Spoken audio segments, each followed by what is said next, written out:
Assalamualaikum warahmatullahi wabarakatuh.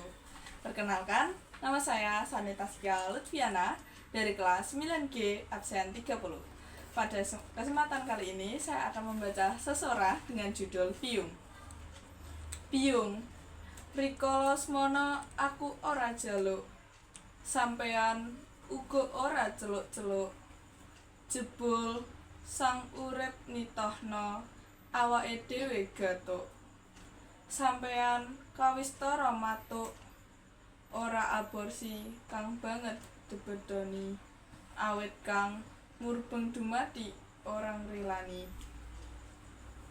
Piyung, ajine pengorbanan, gedene singkret katresnan, dhuwure kakudangan sarta luhure jiwa sampeyan.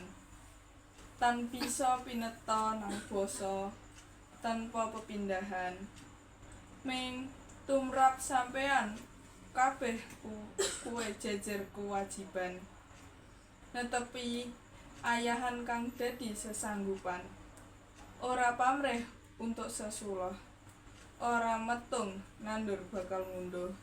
Piyung, sampeyan ora beda kaya bumi, tansah ndregedi lan nrepoti nanging ora nesu, malah kepara ameh ameka weta, sandang pangan limuntu.